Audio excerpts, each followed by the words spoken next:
Hello, ladies and gentlemen. Welcome to your video on discounts. This is not right, involving discounts, that should say.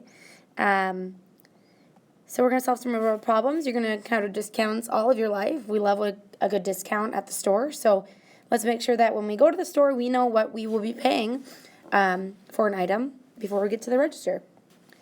So finding the sale price. So sometimes you're going to be asked just to find the discount.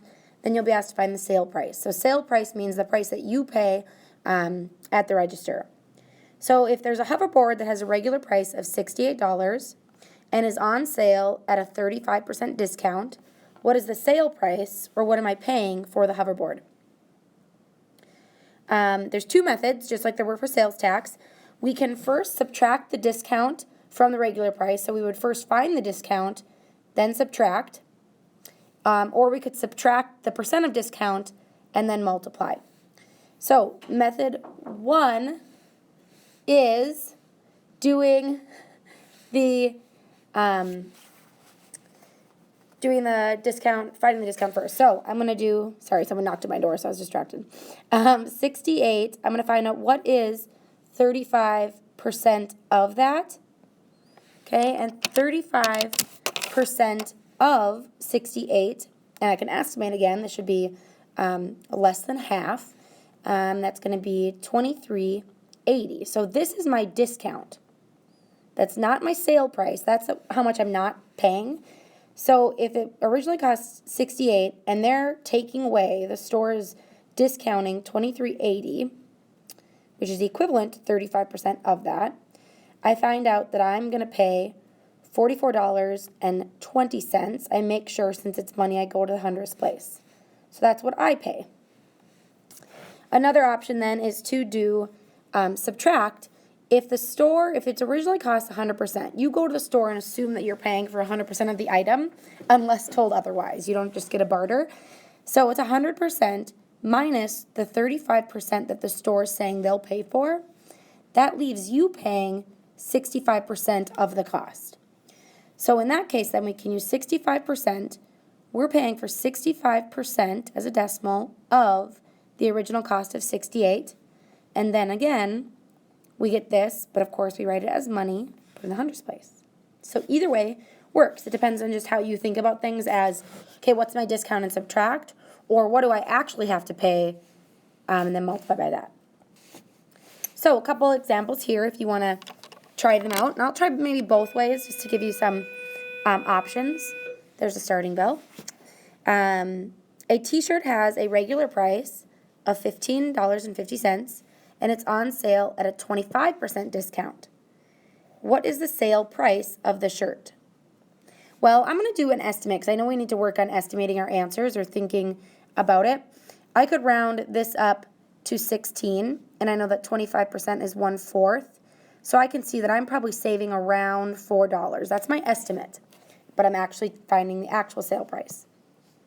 So for this one, I'm going to find the sale price and I'm going to find the discount and subtract. So I'm going to say, okay, what is the discount? What is 25% of the cost of the shirt? So I do $15.50 times 25% as a decimal, and I find out that it is $3,875. Okay, so that's my discount. Notice it's not in the hundredths place, so I could round. So it's approximately $3.88 of a discount. So I take that away from my amount, because that's the discount I'm paying. So I do $15.50 minus $3.88 for $11.62. Just because I had a round, I'm kind of curious to see what would have happened if I found 75% what I was paying of this. So I'm going to try that too, the other way. And I get $11,625. So in this case, then I'd round up. So it's kind of either answer I would take there. So it just depends on when you round. So maybe it would have been better for me to subtract this and then round at the end. Okay, so Converse shoes have a regular price of $50, and they're on sale for 15% off. What is the sale price? I'm going to do both methods here. So first I'm going to find 15%. I'm going to find the discount. of 50. And I can estimate, I know it's a little bit more than 5 because 10% of 50 is 5. And so I find out that that's $7.50. So what I do is take my $50 Converse and take my discount away. So I do 50 minus $7.50. And I find out that they would be $42.50 with that discount. Or maybe I think of it as I expect to pay 100% of the Converse, but the store is going to take care of 15, so take it away. So I'm paying for 85% of the Converse. So what is 85% of that $50 regular cost? And I still get $42.50. I used to love this method, and now I kind of like this one. So I use both. It really just depends on the percent for me. A couple more. Now we're being asked to find the original price. So this is a little bit different. Matthew Smelter. So this is a little bit different. It's a little tip here. Is a percent equation. When you're using the percent, must be written as a decimal, okay? So a cell phone is on sale for 30% off. The sale price is $34.99. What's the original price?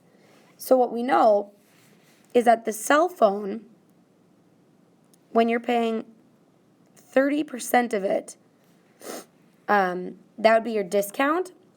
So if I have to kind of think a little backwards here. And for this one then, that means that if the sale price is this much, that means that 70%, the price that I'm paying of that cell phone price is $349.99. So again, I in this case did, 100% minus the 30% gives me what I'm paying, which is 70. Since I know the sale price, that's what I'm paying, so I want that amount. And some of you might do this differently, and that's okay. So then I solve that equation by dividing.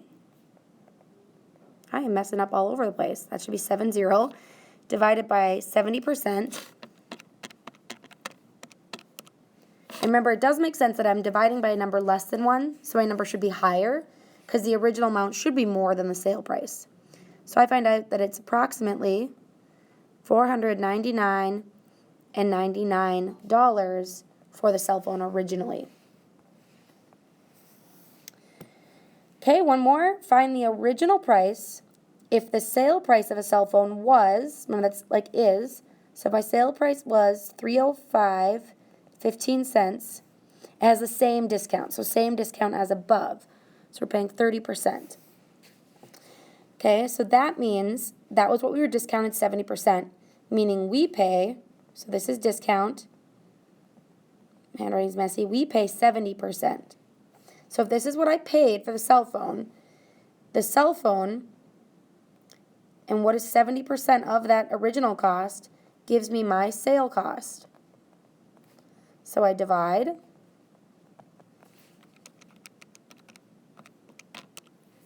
And I found out that the cell phone, and I'm rounding to the cent, is approximately $435.93 originally.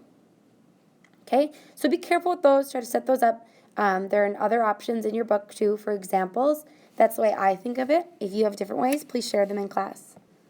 Okay, you're great. Rewatch what you need to. Check out examples in the book or online. Make sure you come with questions because you will use this in your regular life. Good luck.